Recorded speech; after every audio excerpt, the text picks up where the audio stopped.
We all know that one girl who eats whatever she wants and is still literally the skinniest person we know. As someone who used to struggle with her body image, I would look at those girls and wonder how they did it. What were they eating? What diet were they on? How did they exercise? After 4 years of exercising and hours and hours watching video after video, this is the ultimate guide on how to lose weight while still eating whatever you want and not exercising. This video is just going to be about losing weight and not about building muscle or anything else like that. So if you want a video about that, let me know so that I can make one. So I'm gonna get straight into this video because I'm trying to make it as concise as possible. If you're trying to lose weight, the only way to do that is science-backed is through a calorie deficit or caloric deficit, meaning your body is burning more than you eat. If your body is burning less than you eat, then you're in a caloric surplus. So to find out how many calories to eat, you're going to go onto a BMI calculator or like a calorie intake calculator, and you're going to put in all your information. It should tell you how many calories you should be eating every single day. Now you're going to subtract 100 to 500 calories from daily maintenance calorie intake. So if I have to eat 2,000 calories to maintain my weight, I would subtract about 300. So my new calorie intake is now 1,700 calories. When you're first starting out, I really recommend that you do not rush it. Try sticking to an amount that is actually feasible. I would start with around 200 calories and see if you can maintain that for a couple of weeks, maybe even a couple of months, and then increase as you go. But I would never go over 500 calories for your calorie deficit, and let me tell you why.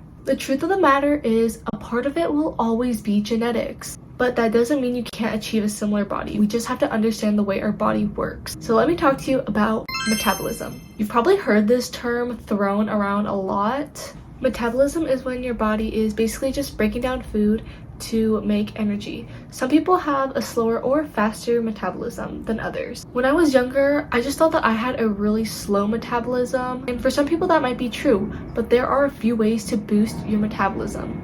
When I was first dieting, I did everything right, and I was wondering why the fat was still clinging onto my body. I was eating clean, I was eating salads, and I was eating volume food, and I was also exercising, so I was doing everything by the book.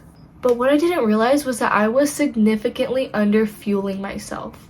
There's this common misconception that if you only eat like 400 calories a day, you'll be able to lose all the weight on your body. But for so many people, this is just not the case. When you eat too little calories, your body gets into this fight or flight state.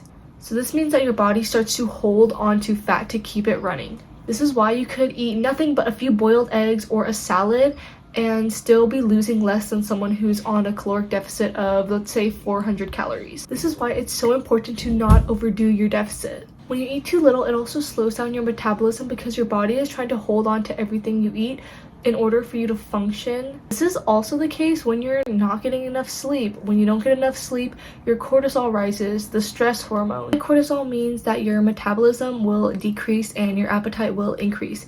Your body goes into this state of exhaustion, and then guess what ends up happening? So get your sleep, guys. So then why do people still feel hungry?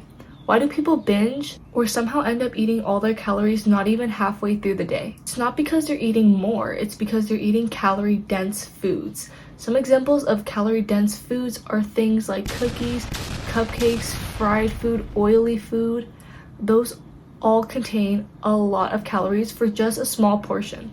You've probably heard this before, but you want to eat something that has less calories for a larger portion of it. So some examples of these could be fruits or vegetables. Even having like 4 cups of strawberries is still less calories than some cupcakes out there. And there's way more food for you to eat.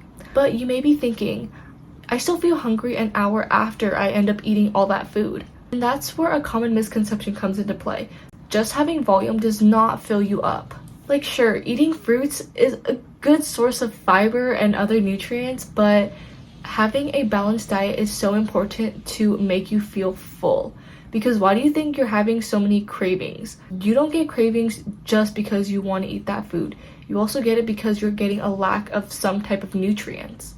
I find that having a good protein source can get me full for around 2 to 3 hours whereas just having that same amount in fruit would make me really full, but I would definitely feel hungry again in the next hour. So I use this picture as a reference for my meals: some protein, some carbs, and obviously some vegetables and fruit. Also focus on intuitive eating. If you're scarfing up all your food in 5 minutes, not letting your body digest the food, and that's why people feel so bloated after they eat, or that they've eaten way too much. I always grab a portion of food that I know I can finish, and if I'm still hungry, I can come back and get some more.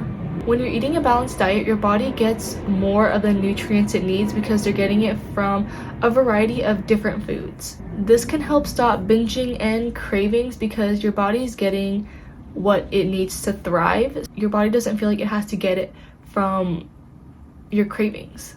Okay, so maybe you're eating healthy, getting the nutrients you need, and you've been consistent for a few days or maybe even a few weeks now, but you start to feel the cravings coming in. So for me, this is in the form of sugar, but it can be in the form of anything for most people. It can be in the form of chips, spicy food, sweet food. Anything can be a craving, really. Maybe you want a sugary beverage, or there's that chocolate bar that's just staring at you in the pantry, or some popcorn that would totally be perfect for a movie that you're about to watch. I'm gonna tell you right now, just go ahead and eat some. Yes, eating some chocolate and some popcorn isn't going to ruin your progress. You could even have it every day if it fit within your caloric deficit. And if it didn't, one day is not going to ruin everything. Many people have the tendency to have one bad day and then carry that momentum on for the other days. I want to put this as a PSA, especially to all my younger people out there, that just because you had one bad day, it doesn't determine the outcome of all your future days. Stay consistent and make sure you get back on track as soon as possible. Okay, I tried to make this video as short and as concise as possible, but I know that I might have missed a few things, so let me know down in the comments your favorite tips or tricks for people who are trying to lose weight. And I will see you guys in the next video. Thank you so much for watching. Bye bye.